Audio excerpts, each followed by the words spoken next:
What is going on, everybody? I hope you're having a great day today. This is Alex from the Fresh Fantasy Podcast, and this is the 29th episode of Season 3. Today, we're talking about players to avoid. These are guys that we do not like at their current price points, like Darren Waller, Nick Chubb, David Montgomery, and more, and the reasons why we do not love them this year. This doesn't mean that we hate the players or the teams that they're on. These are purely players at their ADP that we are not buying into. Joining me today to break this all down is a returning guest on the podcast. He is the host of the All-In Football Show on FTN, in addition to being a senior writer for The Athletic, while also being the acting president of Flex Leagues with over 76,000 followers on Twitter. He is the All-In Kid, Jake Ciely. Welcome back to the show. Oh, thank you, sir. I'm glad I made the top cut of the top 30 for the new season. I made it in there. Next year, maybe top 10. Can I get there a little bit? Maybe? Definitely. Top 10 for sure. We're getting better every year. We will find a way to get to the absolute top. But today, these are players that we also don't really think that are going to be at the absolute top this year. These are not fun topics because I think people are way more sensitive to players to avoid rather than players that we really like. Because with players we like, everyone can see, okay, yeah, I can see what you're saying for that player. But if you dare say a bad word about some of these guys in the list, people are going to be unhappy because they're their favorite players. Or they won a championship with them in fantasy, but they're just players that we do not like at their price point. So, Jake, I will let you start on this treacherous road of taking down somebody that someone likes. We'll start with you. Who is your first player to avoid for today? Yeah, you said the teams. I should cover up my hat because it's a Giants hat. And before I even say this, it has nothing to – people know I'm the first one to poo-poo Giants players. So that don't get this twisted here. But the fact is – I hate Ezekiel Elliott's price point. And the thing that I keep saying about Ezekiel Elliott is tell me the difference between Ezekiel Elliott and James Conner and Damian Harris and all the rest of the likes. He's not going to touch the ball 300 times anymore. He sees most of his value because of his rushing touchdown upside. And granted, just like James Conner and Damian Harris, they have better rushing touchdown upside than a lot of running backs in their positions because, one, the team they play for, and two, the opportunities up near the top, inside the top 5 and 10 for goal-to-go rushing opportunities. And he can still get that. I'm just not going to tie my wagon at the end of the second round, early third round to a running back that's that situation when you see how far that James Conner is further down the board because of the concerns that he's in that role. And I get his is maybe a little bit injury related, but I keep going to Damian Harris. I said on the podcast with Chris Meany, which some people took wrong, I said, why would you draft Ezekiel Elliott when you could just draft Damian Harris? My point was that you can get Damian Harris 3 rounds later, and they last year finished very close to each other.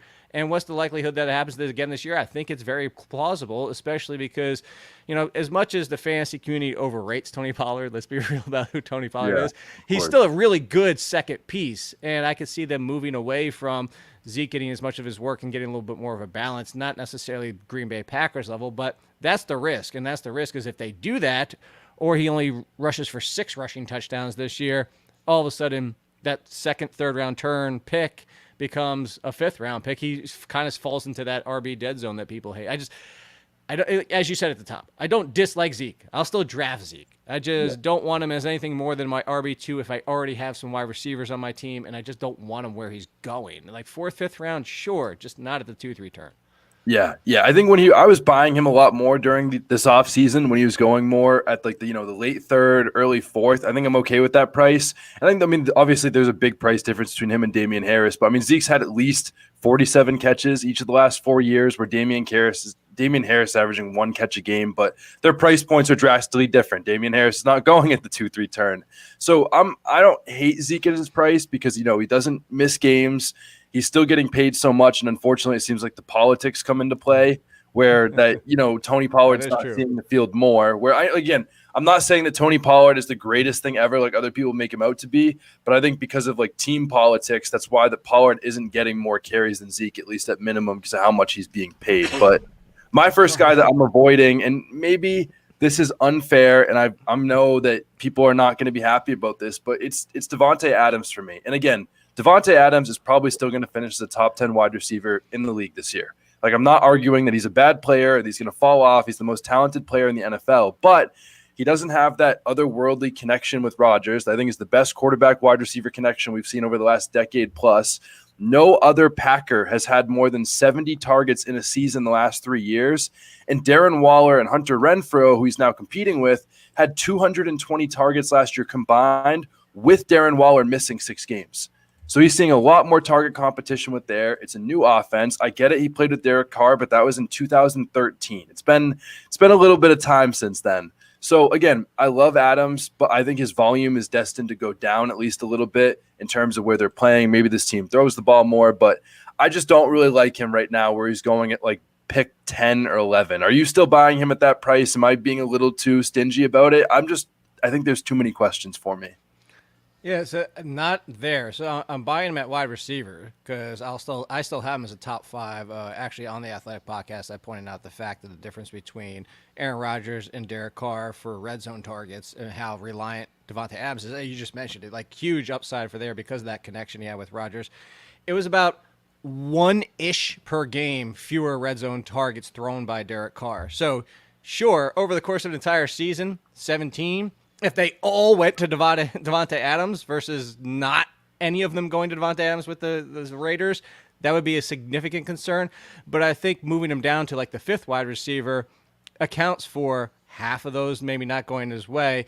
My problem, so like I said, is I don't care that he's top 5 wide receiver. I care that he's at where you just mentioned, at the end of the first round. I'm just not doing that because, for my opinion, there's only 3 wide receivers that should be even in the first round, and it's Chase, Jefferson, and, of course, Cooper Kupp. After that, they should all be more mid to late second round, in my opinion. You just look at last year. You look at a lot of these drafts. Like last year, Jonathan Taylor and Joe Mixon were around the turn, and those type of opportunities there. So it's more so what's on the board because what's the difference between Adams and Diggs and Lamb? And, like, they could be a very tight group. So instead of looking at Adams at that spot, I'm going to take a running back like Barkley, Swift, anybody down from there, like those type of running backs versus Nick Chubb even versus taking Davante Adams. That's the only reason why, is more that opportunity cost. Yeah, and that's exactly what I'm thinking. I think I have Adams as my wide receiver 6 right now. Like I'm not hating on him so that much versus consensus. It's just when it comes to pick 11, I'm drafting Saquon Barkley all day in that range. I'm drafting DeAndre Swift if he makes it at that point in the draft. I'm drafting Javonte Williams, right around there. I'm not taking Adams over any of those guys right now. So I think that's where I stand more than anything. But who is your second player that you are avoiding right now in your fantasy football drafts?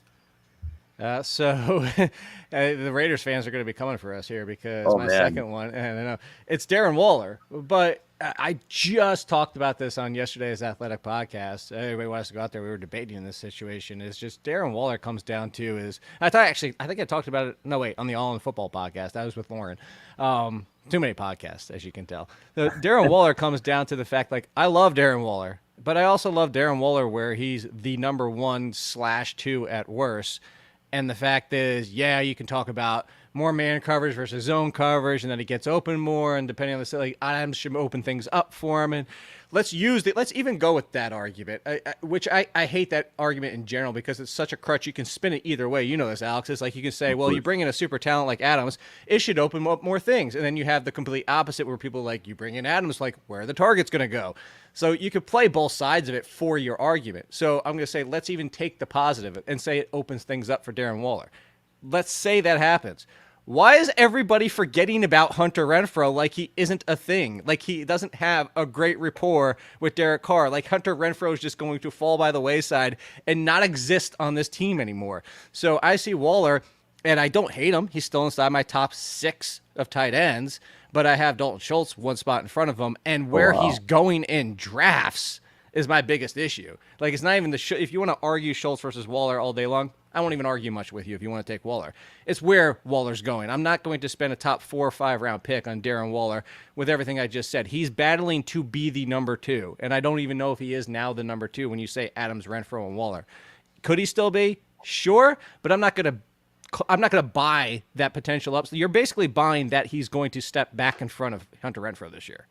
Yeah, exactly. No, and I agree with you. And I think the other part of it, beyond Renfrow is the fact that, again, like Adams is walking in as a guy that's seen a 29+% target share. They're just paying him $30 million a year. Like it's the same thing that as talented as Darren Waller is, it could also go back to the politics thing with the Cowboys where, okay, sorry, we're paying this guy $30 million a year. Like, I'm sorry, but he is going to get some extra targets that you just are not going to get at this point. I think the biggest thing that we need to answer is who's eating breakfast the most with Derek Carr this offseason? Is it Renfrow?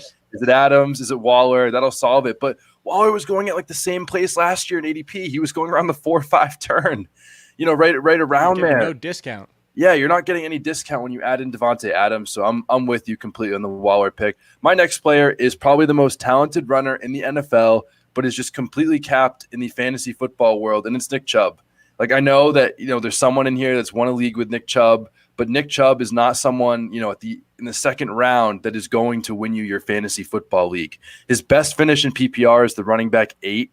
He plays with the top running back in the NFL and Kareem Hunt, who's been a top 20 running back in points per game the last 3 years. And then he'll also have Jacoby Brissett, it seems like, at QB for most, if not all of 2021 on a team that already was only averaging 20 points a game last year.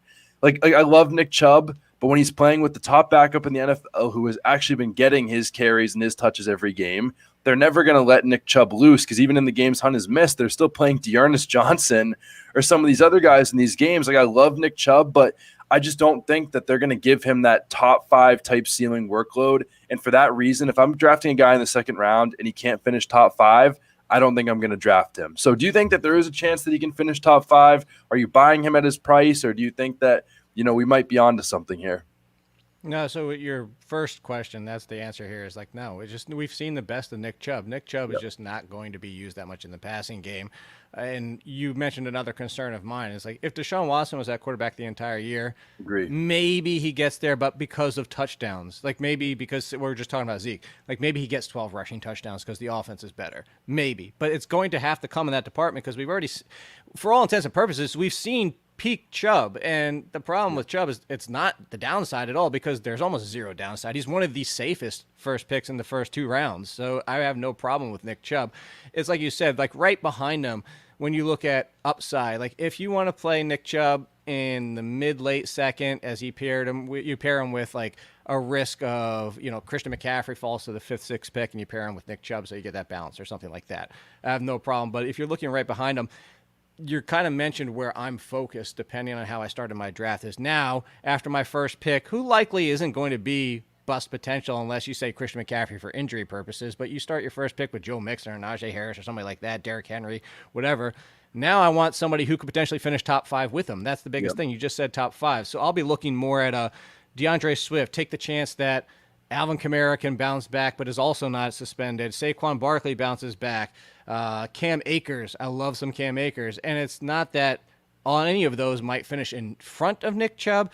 It's just that Nick Chubb's steadiness is going to get him there. And if you look at the down games for Nick Chubb, a lot of 4, 5s, and 6s because he's so infrequently used in the passing game. So don't hate Nick Chubb. Like you said, this show is not about hating on anybody. It's just where they're going comparative-wise. I mean, I honestly might even draft a wide receiver before I draft Nick Chubb at that spot.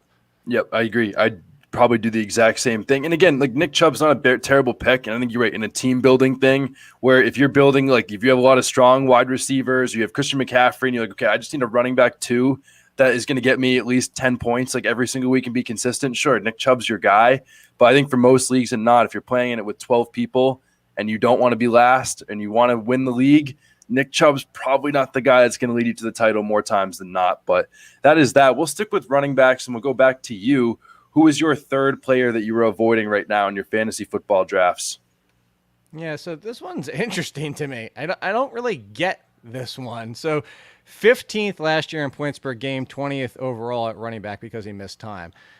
It's David Montgomery. And, I think there's a couple factors at play here. First, let's start with what this offense should be. And I'm not even saying that it should be one of the worst offenses in the league, because it will be. I'm somebody who thinks Justin Fields can break out. I'm a Justin Fields apologist. Let's make that clear. But just like Lamar Jackson, just like Trey Lance, just like anybody who has a quarterback who's going to run for 7, 8, 900 yards, Jalen Hurts' offense, you have to take that out of the rushing share for the team first. So you're already taking 25% and giving it to Fields. Now you're left with 75% of the rushing side. Is it going to be like the Ravens, who, if you look at the Ravens backfield, whether it's Dobbins, Edwards, back to Mark Ingram, if you look at any of them, they're low 200 rush attempts. The reason they finish top 20, top 15 is because of the scoring upside of scoring touchdowns. That's what it is, the offense. Do we really think David Montgomery on 200 carries is going to have a chance to get close to 10 rushing touchdowns in this offense. I'd say hell no. And then I don't even add in the fact that I think Khalil Herbert steals more from him last year. We saw how good Herbert was when Montgomery stepped out. I don't even know if it's a downgrade from Montgomery to Herbert. I'm a Herbert guy too. So it's not that I hate Montgomery, and it's not that like I hate the player overall. It's just I hate his situation. I hate the potential for more split, and I hate the fact that we're talking about one of the worst offenses and worst offensive lines in the league that's going to be an offense that is run through the quarterback and then the running back. So overall 30th? I cannot. You're telling me mid upper third round for David Montgomery? I will say this: we don't hate the player. I hate this one. I'm not even thinking about David Montgomery for at least another round. Yeah, I'm with you, but it goes to the same thing. I think a player that I think of similarly, maybe not similarly, but Terry McLaurin's a guy that almost made my list today. And Terry McLaurin, I think, is arguably like close to like a top 15, top 10 talent. But he's just getting like his career is just getting absolutely demolished by the situation around him. And I think of David Montgomery in a similar light, where sure, maybe David Montgomery in another offense, would do a lot better. Maybe he wouldn't.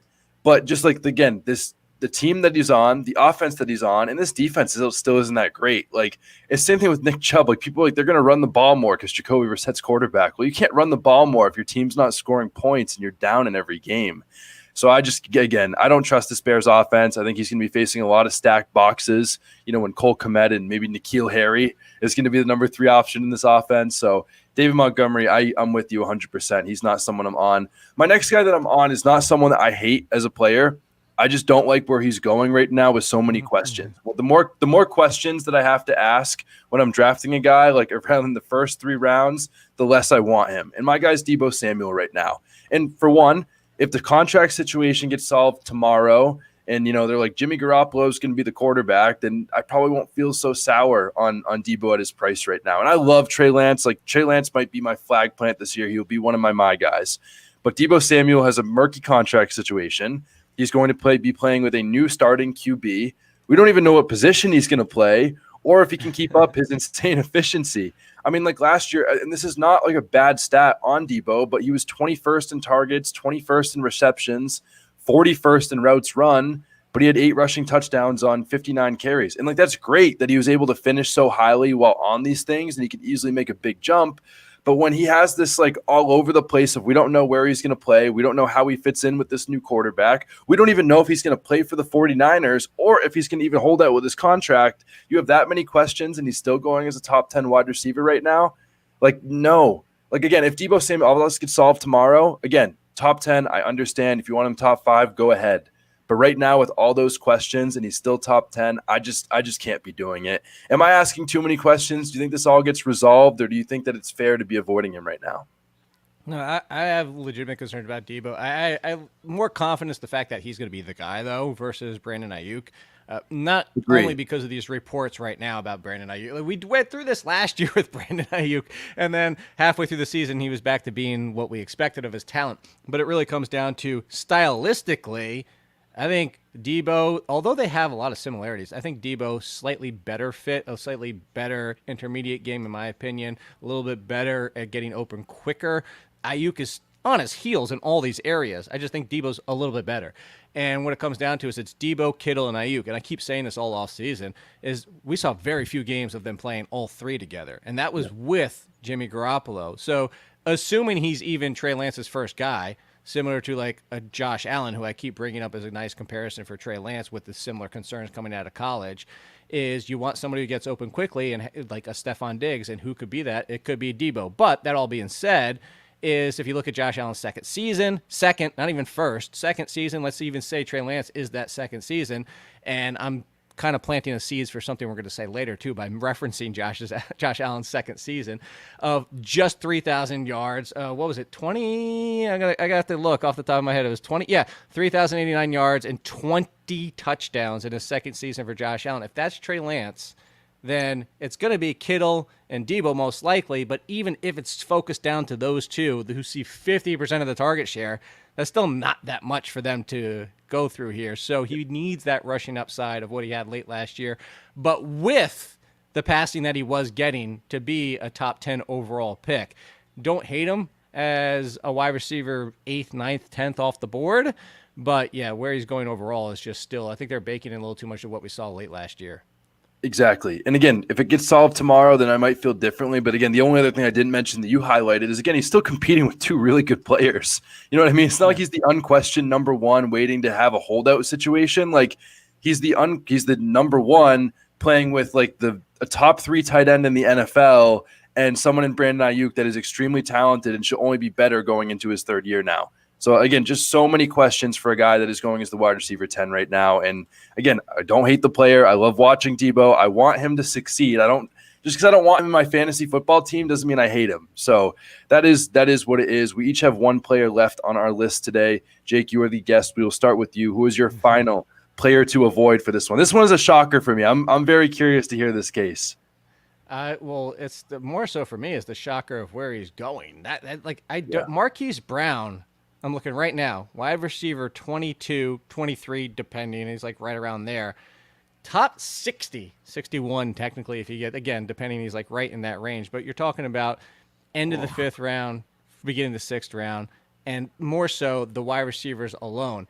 Don't dislike Marquise Brown, but what is Marquise Brown's ceiling? Like, we've seen his ceiling, and we've seen his ceiling with Lamar Jackson. Are we really saying that Kyler Murray is going to do that much more for his game? Okay, sure. If you told me Kyler Murray for a full season of Marquise Brown as his number one versus a full season of Lamar Jackson with Marquise Brown as his number one, I would take it 10 times out of 10 with Kyler Murray. And sure, I could see top 15. But DeAndre Hopkins is coming back. And whether you want to make the argument that he's hitting the Julio Jones wall of this point of his career, because he has started to see that decline, especially last year, but he's coming back from a suspension, not coming back from an injury, and he's coming back. Kyler Murray's numbers dropped significantly with no DeAndre Hopkins last year. Interestingly enough, complete sidebar little note here, all of Kyler Murray's rushing touchdowns were when DeAndre Hopkins was playing. Didn't score a single one without him. It's just a different offense, and that comes to the passing as well. Marquise Brown, while there is no DeAndre Hopkins, top 20, 22 wide receiver, absolutely, sure, sign me up. But once Hopkins is back, so you're telling me I have to spend a 5th, 6th round turn cost for a wide receiver who likely drops to wide receiver 3 range, maybe even 4 in 6 weeks. So my biggest problem here is, unless you're playing in a very inexperienced league, which some people might, and then at this point take them and sell them after 4 weeks, not after 5, and right before DeAndre Hopkins comes back, you're buying a limited window for your value. And that's my problem with it. That's like, because everybody in your league knows you're buying this limited window of Marquise Brown. And I just don't see a scenario where Marquise Brown, once Hopkins is back, is the number one. Maybe I'm wrong, and everybody will come for me when it happens. But I just don't see, once DeAndre Hopkins is on the field, who commands 7 targets on average usually per game, that Marquise Brown is going to hold top 25 wide receiver value. So I'm just not, similar to Russell Gage. Love some Russell Gage. Love the players, both of them. Love their scenarios for both of them for those first few weeks. I'm just not buying somebody with a limited window. Yeah, no, I'm completely with you on that. The other part of it, on underdog drafts right now, Marquise Brown is going at pick 36. That's the last pick in the 3rd round. Yes, he is. Right as of today, as of 5 seconds ago, he's going at the 36.3 pick in underdog. Let me get in some of those drafts and go ahead, waste your pick. Waste your 36 pick on. I mean, he's going as the wide receiver 17, wide receiver 16 right now. He's going above Cortland Sutton, above Jalen Waddle, Deontay Johnson. I mean, he's going up. That is just crazy to me. I didn't realize. Guess he's going about a round or 2 in front of Brandon Cooks, who's going to slap people in the face like he does every single year when people disrespect him. If we were doing the players we love, it would be Brandon Cooks for the 7th year in a row. Yeah, and you'd be right for the 7th year in a row. I mean, I do like that Marquise Brown's improved every year. I mean, his points have gone up every year. His overall finish has gone above every year. But again, his best finish right now is, I think, the wide receiver 22. You know what I mean? And he's going as the 16. Again, I think the only way where he's going at his price is probably down. And I think that's why I'm off him a little bit. You made a great case. You convinced me. I was more Switzerland on Marquise Brown. I was pretty neutral of where he was going, but I think you made a great argument there. My last player, and this is a guy that I like, and we might disagree here on this player, but my last one is James Conner for today. And I love James Conner, the player. I just think I'm a little bit worried. And I think it starts with the fact that 47% of his fantasy points last year came from touchdowns. That's a lot. And that is in PPR leagues. He also had the lowest yards per rush attempt of any running back to finish inside the top 24 last year. I know that is skewed a little bit by all the goal line carries that he got, but still last. out of 24 is a little bit worrisome. And since 2015, only 10% of running backs to finish top 12 in back-to-back seasons were 27 years old or older. 10%. And James Conner has missed at least 3+ games in 3 of his 4 seasons as a starter. So I don't know. It just seems to me like history is not on his side. I think that he obviously has less competition this year. He's going to see more opportunities than he did last year, with Chase Edmonds there. But, how much can his body hold up? His efficiency has gone down a little bit, even though he placed nicely in some advanced metrics. So I just like other guys in that round. I like Breece Hall and Travis Etienne, even Alvin Kamara, where he's going in drafts right now, all in that range instead of James Conner. Are you buying him a little bit more with the opportunity?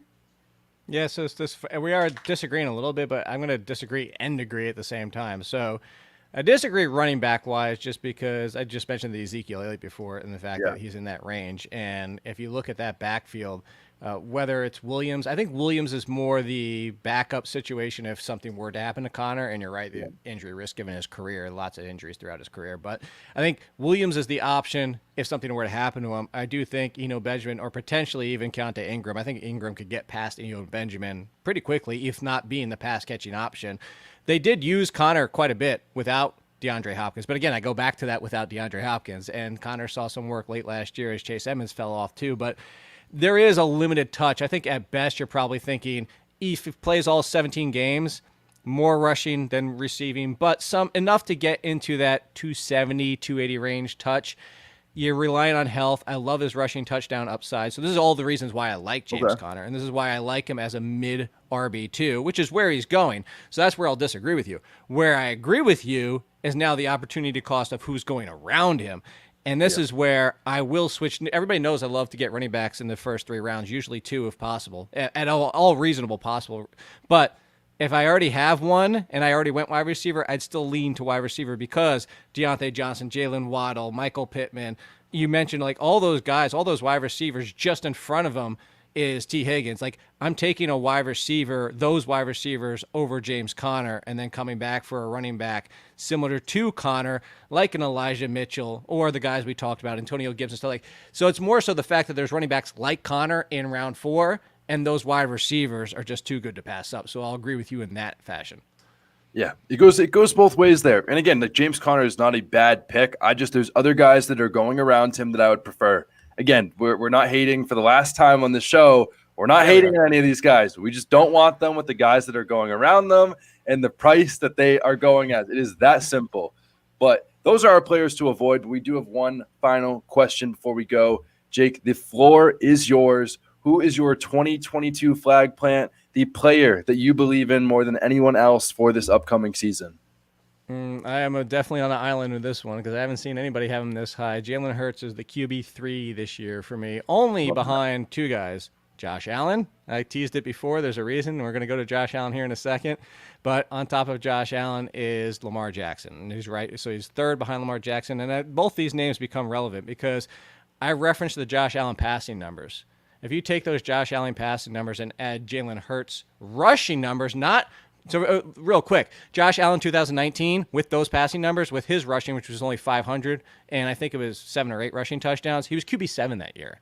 Yeah. If you take Jalen Hurts rushing numbers and give them to Josh Allen's passing numbers from that year, you get QB2 or 3, depending on like where you're playing.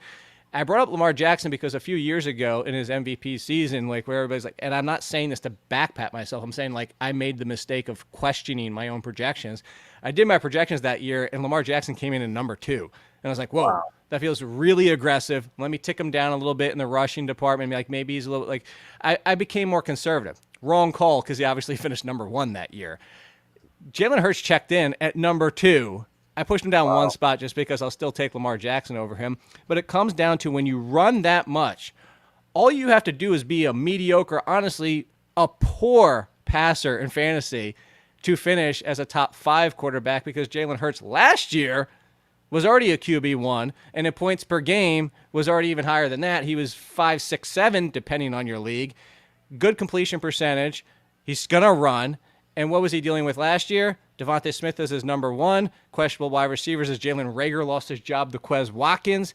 You bring in A.J. Brown. Devontae Smith is now your number 2. And Jalen Hurts just needs to throw 30 3,500 yards and about 24, 25 touchdowns and do what he did in the run game, and he's going to be a top 3 quarterback. I have all the Jalen Hurts this year. Draft Jalen Hurts if you want to win your league this year at quarterback and not worry about anything else, because he's going to be a top 3 quarterback. Well, I took it one step further on a podcast recently, and just by saying that I don't think it's out of the range of outcomes for Jalen Hurts to do it like Josh Allen did in his 3rd year. I'm not saying he'll be ever as good as Josh Allen or finish the QB1 overall in 3 straight years, but it's not out of his range of outcomes, because Josh Allen, his 2nd season, came after he had terrible weapons the year before. You add in Stephon Diggs, and then all of a sudden, he looks way better as a quarterback. And Jalen Hurts was just throwing to a dumpster fire of players where, like, Zach Ertz was top 5 in targets, and he only played like half the season. Like, they're throwing, like, Quez Watkins and Jalen Reagor were both top 4 in targets in this team. And then you add in someone like A.J. Brown. Like, I don't think it's out of the range of outcomes that, like, he could do what Josh Allen did in his 3rd year. Doesn't mean he'll ever be Josh Allen, but in the fantasy football world with that rushing upside, and if he really takes another step forward as a passer, I think it's possible. Yeah, I mean, I love to hear that. So there you go. Again, is it likely? No. But is that in the range of outcomes where he's going in drafts right now? And the answer is yes. Even if it's a 5% chance, the fact that it's there, I'm drafting that guy all day. Real quick before we go, where did Trey Lance fall in your projections then? Because if Hurts if he was really favorable in those projections while not having to be a great passer, I feel like Trey Lance was probably pretty high in that too. Trey Lance projections checked him as QB 12. And oh, wow. That's only with 600 rushing yards and 5 rushing touchdowns, which you could argue is conservative for Trey Lance. Yeah. I was a little bit conservative in his rushing share of that backfield. It's not so much Trey Lance himself, but it's that share, because I still think it's hard to get away from Elijah Mitchell carrying the ball 250 times this season, and then other people will be involved. So if you tick up Lance's rushing share similar to Fields, Hurts, Lamar Jackson level, and then you get him to 800 rushing yards, I mean, I could just tell you real quick for everybody out there, 200-yard difference, and you can do the quick math, 20 more points, so he jumps up. That alone would push him up to Kyler Murray at QB7. Wow. A lot of potential there. A lot of potential. I just had to ask that real quick. But, Jake, it has been a pleasure having you on the Fresh Fantasy Podcast. Before we go, where can the people find you? Because you're not working at just one fantasy football powerhouse. You were working at 2 fantasy football powerhouse, maybe even 3, who knows? But where can the people find you? Where can they find all the wonderful things that you are putting out on Twitter and on their content sites? Please, the floor, once again, is yours. Or it's 2 fantasy powerhouses because I'm working there. Maybe that's exactly. What it is. I framed it wrong. Next time. Yeah. At All-In Kid, that's where I tweet out my links to everything, including the podcast, which over at The Athletic, we're dropping a magazine this year. You can get on Amazon if you want something tangible in your hand, and there's going to be a QR code so you can update it on the site so it's not out of date. Like, you don't have a magazine from 3 months ago. But it's the same stuff we'll have on the website, same content. Articles are coming out. I just did running backs, wide receivers, and tight ends, the correlation between what matters and doesn't when it comes to metrics that people believe in. By the way, the combine means nothing. So you can go check that out. And then the FTN is where I have the All-In Football podcast with Chris Meany and Lauren Carpenter. Going to be kicking that up to 3 episodes a week starting in August, because as you said before we came on the show, August is when it, like, I'll wake up August 1st and won't go to sleep until February 1st.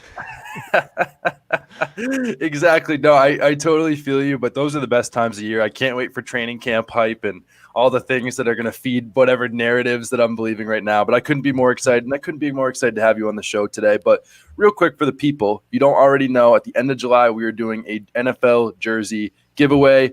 All you have to do is go on your Apple Podcasts, submit a 5-star written review, and send it to my DMs or tweet a picture at me at Alex Caruso. It's a free jersey. It'll take you less than a minute to do. But as always, you know where to find that. But thank you so much for Jake coming on the show today. And thank you so much for the listeners for listening to the Fresh Fantasy Podcast today. So as always, you guys already know, please leave a review. You guys already know what to do. And I hope you all have a great rest of your day.